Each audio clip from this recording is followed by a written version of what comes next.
All right. I want you to look at this teacher, this non-binary teacher, how she feels, or he feels, or it feels, or they feel, or who the heck ever feels about your child's education. I want you to listen what we are fighting. You and I. This is a war. This is a war between just good old common sense and derangement. Now, in American society, we organize our social supports by family, by so-called traditional nuclear family. So-called traditional nuclear families. Okay. So-called. Got it. Even. And this is actually a social construct. It's not as if... Wrong, liar. Wrong, liar. It's not a social construct.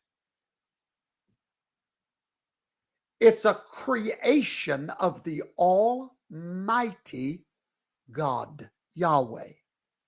Society didn't create family, darling. Adam and Eve created the first one, and Yahweh created them. It's just like the Sabbath day. It was created by God, and only a fool would change it from the seventh day of the week to the first, or to change a so-called nuclear family to something else. You can't change what Yahweh has created, no more than you can go and change the lyrics to a song that's got a royalty on it or got a copyright on it. Yahweh has a copyright on the nuclear family. The natural order of things for all of humanity. She said it was not the natural order of things for all of humanity. I'm about to throw up in my mouth. This woman, or I'm sorry, whatever that is, just said that was not always the natural order of things. Oh, I got you. Yeah, 2 male dogs was out there making puppies. Has been, one mommy and one daddy and just their biological children living in a... Yeah, one mommy, one daddy, and just their biological children. I don't know. That sounds pretty familiar for the last 6,000 years. A mama, a daddy, and just their biological children. That's pretty much the way it always was. A rare exception of adopting. But 99.9.8.2.16.24,1239 times, yes, it was a mama and a daddy and just their children. In a detached house and only providing for those children. And only providing for those children. I'm sorry. The Bible said, anyway, the Bible said, a man that does not provide for his own house is worse than an infidel. There is a biblical command to take care of your children. She's going to the point where it's society's job to take care of our children. I'm going to let her talk. I ought not to, but I am. I had a disagreement with a gentleman recently about education policy. I wish you'd have had one with me. Based around this issue, right, where he said that he really believes that competition between schools, like their businesses, is the best way to go. And I said, okay, well, I'll roll with that for a minute. If they're businesses, who's the customer here? And he said, well, it's the parents. I said, yeah, but the kids are the ones getting the education, right? The parents already have one.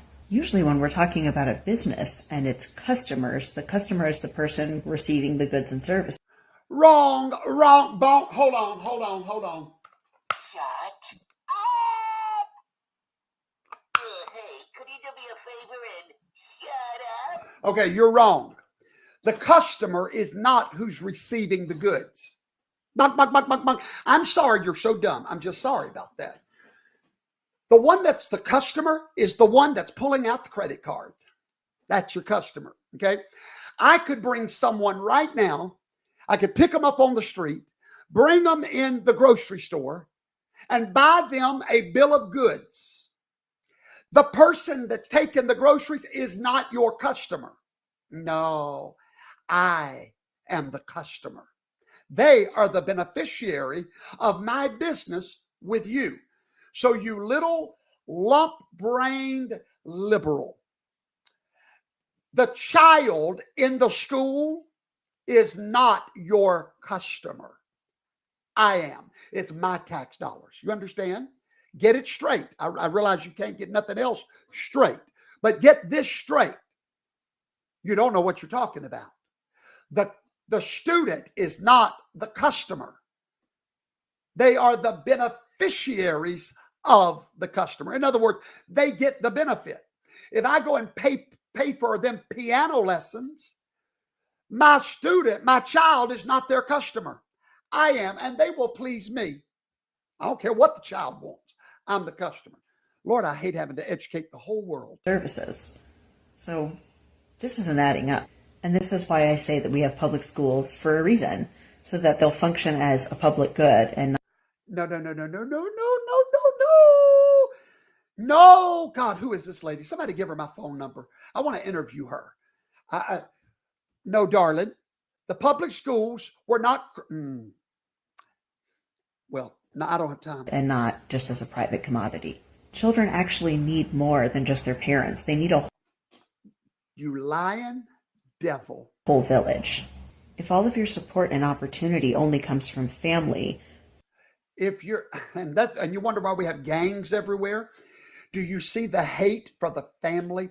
A strong father figure, a mother, they hate it. If your support only comes from your family, then it's only going to be concentrated in families. in other words, only your family is going to influence you and have control over shaping you. And then that's who's going to have all of the power. Bingo! The wicked witch is dead.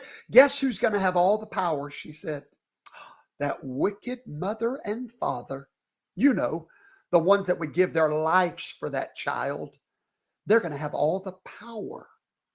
Can y'all believe this is a teacher? This is a teacher. And I'm trying to tell you what we're fighting against in the world that we live in. Let's elect more poor people and level the playing field. Vote V Hill. Let's please don't do that on my show. Let's elect more poor people and level the playing field. I got you. Okay. Sounds mighty good to me. Hey, I tell you what, it don't sound any worse than what I'm fixing to show you now.